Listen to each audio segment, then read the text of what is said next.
আমরা যেটা গল্প বলবো সেটা হচ্ছে শিয়াল আর কুমিরের গল্প। আমরা এই গল্প সবাই শুনেছি, তাও কি নতুন প্রজন্ম শুনেছি কি না সেজন্যই বানানো। শিয়ালকে একদিন কুমির জিজ্ঞাসা করলো, আরে পণ্ডিত শিয়াল, আপনি তো সবার বাচ্চাকে পড়ালেখা করান, আমার বাচ্চাগুলোকে একটু শিক্ষিত করলে মন্দ তো হয় না। শিয়াল বলল, সমস্যা নেই, আপনি আপনার সন্তানদেরকে পাঠিয়ে দিতে পারেন। তারপরে কুমির সিদ্ধান্ত নিল, ঠিক আছে, পাঠাবো, কিন্তু কোনো ক্ষতি হবে না তো? আমি ওদের নিরাপত্তা নিয়ে চিন্তিত। কি ক্ষতি হবে? দেখছই তো সবার বাচ্চা আসে।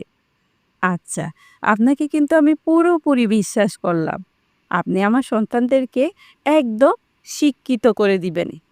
আর শিক্ষিত করবেন না শুধু, ওদেরকে আপনার কাছে রেখেই শিক্ষিত করবেন, দিনে রাতে পড়াবেন। আমি এসে এসে একটু শুধু দেখে যাব। শিয়াল তো বলল, খুবই ভালো, এটা করতে পারো তুমি। তারপরে কুমির তার বাচ্চাদেরকে শিয়ালের কাছে পাঠিয়ে দিল আর সবাইকে পরিচয় করিয়ে দিল।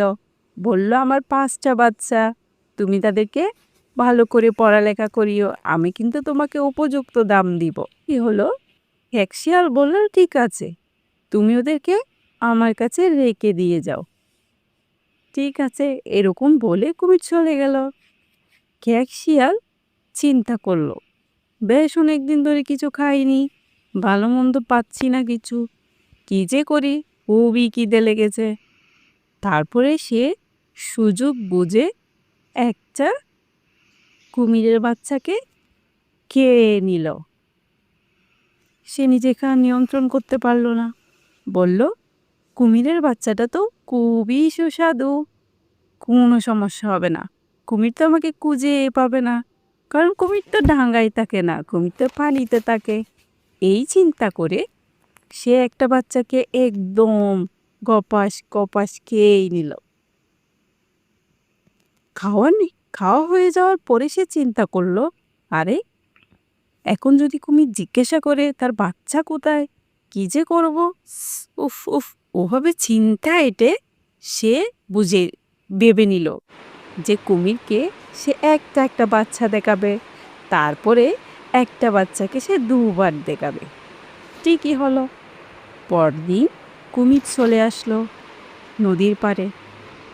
ঠিক ওই সময় শিয়ালও হেঁটে যাচ্ছে, বলছে, আচ্ছা শিয়াল পণ্ডিত, আমি আমার বাচ্চাদেরকে দেখতে এসেছি, তুমি কি আমার বাচ্চাদেরকে একটু দেখাবে?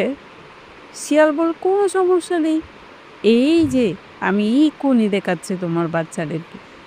এই বলে সে একটা একটা করে বাচ্চা তার মুখে নিয়ে দেখালো, কিন্তু শেষের বারে সে একটা বাচ্চাকে 2বার দেখালো। এতে পণ্ডিত খুবই চালাকি করলো, কিন্তু কুমির সেটা 1 ফুটাও টের পেল না।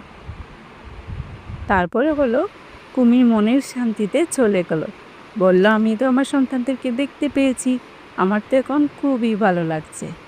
এইভাবে শিয়াল একটা একটা বাচ্চা সবগুলো খেয়ে নিল।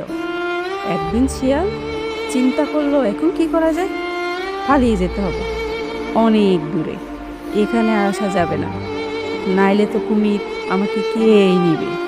ঠিক পরদিন এসে কুমির সবগুলো বাচ্চার হাড় হুড় পেল। চিন্তা করলো, হয়তো তার বাচ্চা আর বেঁচে নেই, আর পণ্ডিত শিয়ালকেও দেখা যাচ্ছে না। তখন সে খুবই মনে কষ্ট নিল, বলে এর জন্য তো পণ্ডিতকে অনেক শিক্ষা পেতে হবে। একদিন সমুদ্রের পাড়ে শিয়াল পা ধুতে এলো, আর অমনি ধরে ফেললো কুমির তার একটা পা।